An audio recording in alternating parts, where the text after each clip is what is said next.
Welcome back, everyone. It's John, Wade Boggs fan. Well, today is a contest response video for Jake the Ticket Leprechaun. He is celebrating reaching 400 subscribers and is doing a contest. So, Jake, congratulations on 400 subscribers. I enjoy your channel and videos. If you're not familiar with Jake's channel, I will put a link down in the description of this video. You definitely have to check his channel out. Big Atlanta Braves fan, but also has a huge autographed baseball collection. And sort of near and dear to my heart is he enjoys collecting vintage cards as well. So, what his contest is he wants to show off 1 to 5 cards items that have a story behind them. And I have a few that I'll show. One of them is a a key to how I started down this hobby path of collecting baseball cards. So it's a really important piece of my collecting history. Another one is a tie to my dad. And the last one, or a group of cards, I'll include them all as one, is a tie to my wife, who is extremely supportive and encouraging, and helps me out with my collection. So I thought those would be 3 good things to show. So I'm going to turn the camera around now, and let's check out some stories behind the cards. All right, the first card with a story that I want to talk about, again, goes back to the early days of my uh, collecting baseball cards. I first started buying packs back in 1948.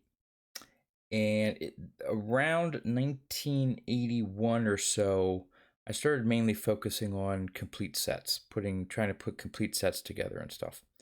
Um, but I think it was either 81 or 82.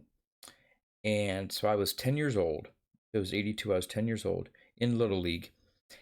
And my mom overheard one of the players' moms talk about baseball cards and different things. And she got to talking with them, and she ended up jotting down some notes of some cards I should look for that were either error cards or things like that, to see if I had in my collection. And believe it or not, if this is from 1982, or regardless of when it was from, I still have the note that my mom wrote down of what I should look for in terms of some error cards. And most of these, I think, revolve around 1981 Fleer. I believe there's different errors, variations, things like that. I've tried looking some of these up. I'm not sure if they really were errors or variations, but according to this, there were 19 errors. Talking about card number 5, Mike Schmidt. Schaefer's card shop that I still go to and still in business. Back then, they were on Queen Street. He lived or operated out of Queen Street in the town I grew up in. But what is special about this is down at the bottom. If you see, it says 1979. Now, my mom wrote down bumper wills, but it's really bump wills.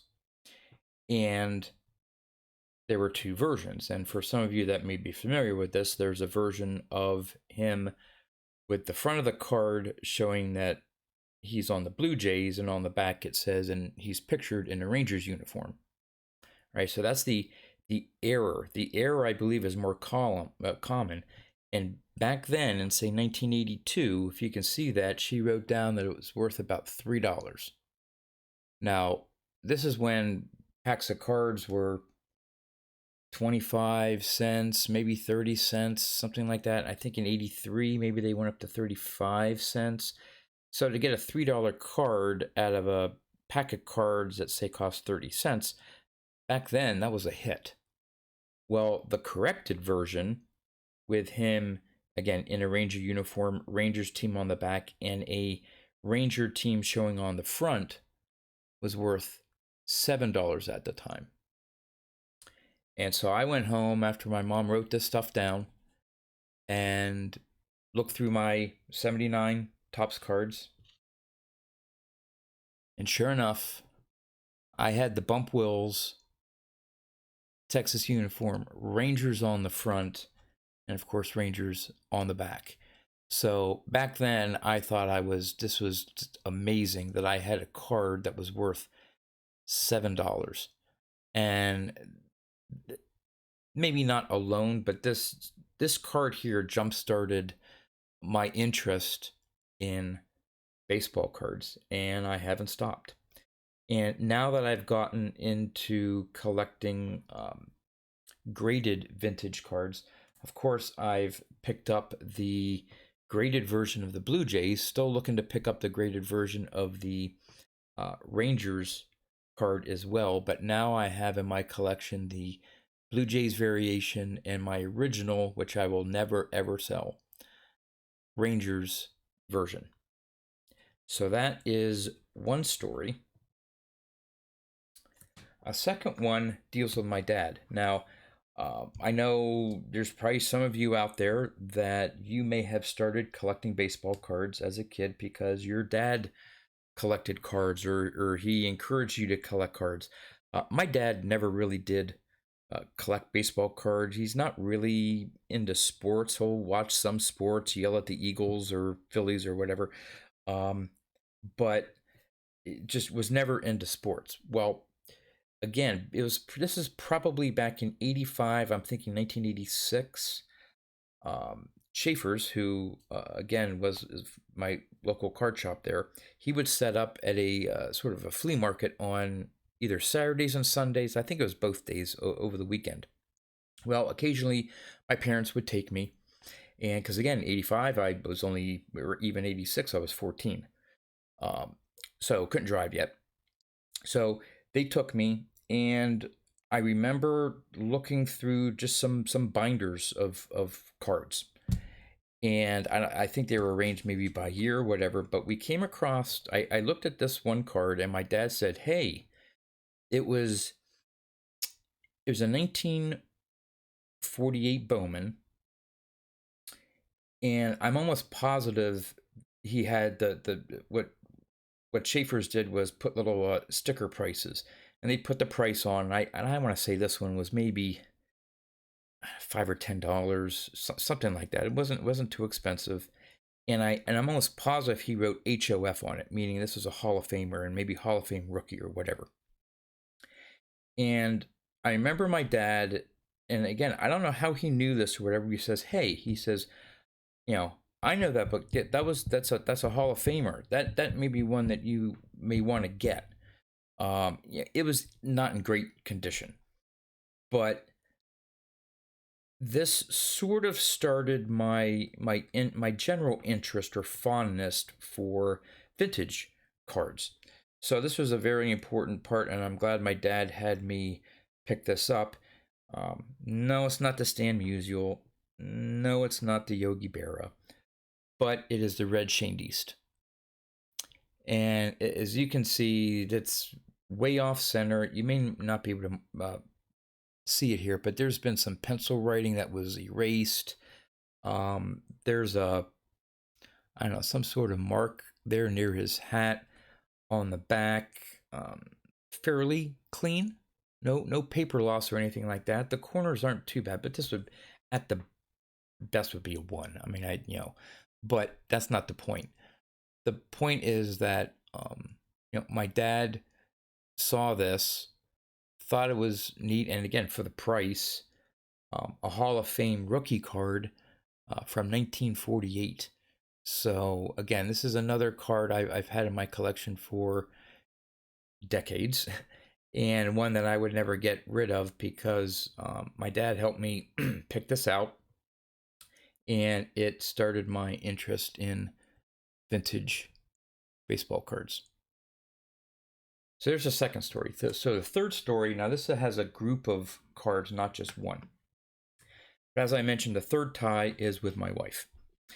And we started dating at the very end of 2013.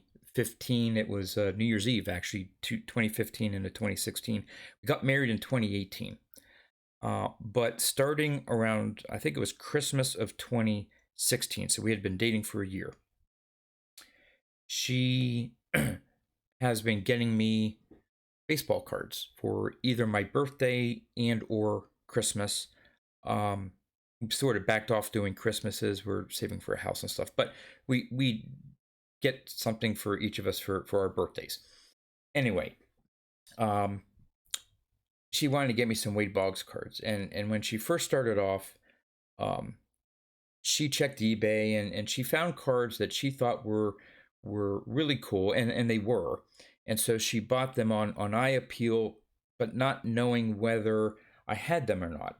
And I had most of them. There were a couple actually that she got that I didn't have.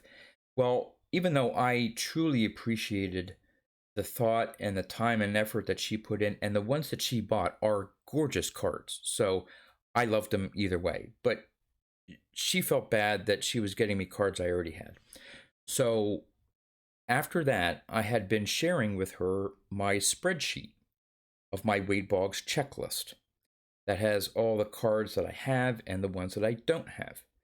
And she took it upon herself. I gave her a couple little, this is what this means or this is what that means. And when you see this on eBay, and here's how you tell the year and the listing and how you find it on my checklist.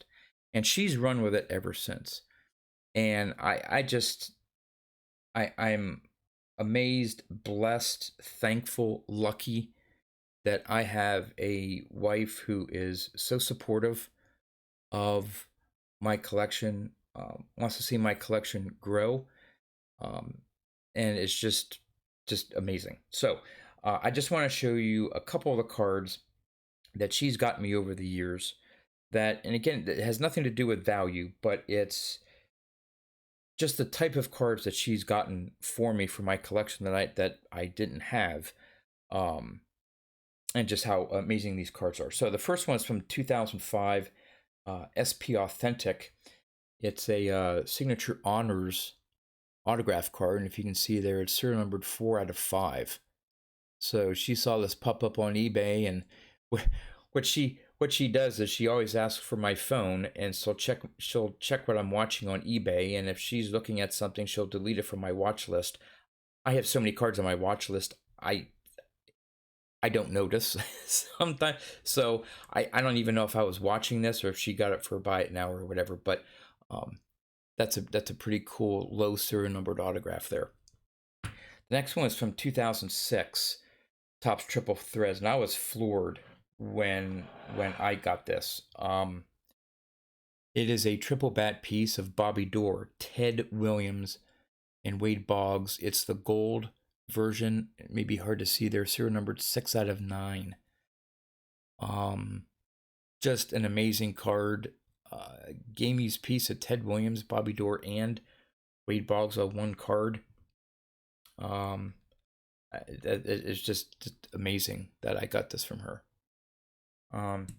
Next one is a group of cards, and I think I got these all at once. I'm not sure if it was a Christmas or my birthday, but it's from 2018 again. Topps Triple Threads. Actually, this is not. Anyway, 2018 Topps Triple Threads. The Legend Relics. So she got me the base out of 36. She got me the Emerald out of 18. She got me the Gold out of 9. And the Silver out of 27. The only one, two that I were missing, the one of one. I knew I wasn't going to get the one of one. And I was missing the Sapphire out of 3, which I was fortunate enough to pick up a few months later. So that gave me the non-one of one Rainbow. And she started it all off with 4 of these. So I thought that was really, really cool. Then again, she kept stepping it up. Here's 2018 Diamond Icons, red ink, red version, serial number 3 out of 5. Then we have, again, from 2018, Topps Luminaries. This is an auto patch Again, 3 out of 5. And these were a lot of cards that at the time, maybe what they were going for. I had other things that I was looking at and wasn't interested in, or I thought at the time I could afford to go after, and then she surprises me with these. And then to go even above and beyond, also from 2018, Topps Archives, the retired the signature, the buybacks. This is from 2018, and if you can see there, this is numbered 2 out of 3. That's an autograph buyback. Then she stepped it up a notch, also from 2018. Now again, she didn't get me all of these in 2018. They were over the last 2-3 years, but they just happened to be showing up on eBay. Another 2018, if you can see down there, that's a 1/1 buyback. Here's another 1/1 buyback of Topps Gold label. You can see the 1/1 up at the top there. And let's see if you can get there's a signature. Really nice. And another 1/1. This one's sort of hard to see the autograph there. It's right in the middle across his pants and stuff, but it's a 1/1 buyback. And this one's from 2019. Archives retired signature autographs. But the last one, and it's by no means the rarest or whatever, but this is the one that she is the most proud of. And I'm proud of her for getting this. It's from, I want to say it is from, hold on here, it is from 2014. And it is produced by In the Game, called Past, Present, and Future Game Used Memorabilia. And it's 1 out of 5. And you can see here it says, PPF for past, present, and future. And cool patch pieces, all right? And what got her so excited and proud is that she outbid probably at least 2 other, this was an auction, she doesn't do too many auctions. She outbid, I think, at least 2 other Wade Boggs collectors that wanted this. And she bid aggressively because she wanted to outbid them because she liked this card. And she did, and she got it for me. So this one will always have a special place in my collection. Again, for the effort and the time. She put so much time into this and checking out cards and looking things up. You would think that she's a super collector herself. Really around Christmas, birthday, she's checking eBay all the time and then having to double check if I'm looking at a card. But at any rate, I've gone on long enough here, but those were the 3 sort of cards or stories that I have that are part of my collection. Hope you enjoyed the stories. Jake, congratulations again on 400 subs. Well deserved. I hope you get to 500 soon and beyond that. So again, I will have a link to his channel in the description of this video. Definitely go check his channel out. So there you go. That's all I have. Thanks for watching, and I'll see you next time.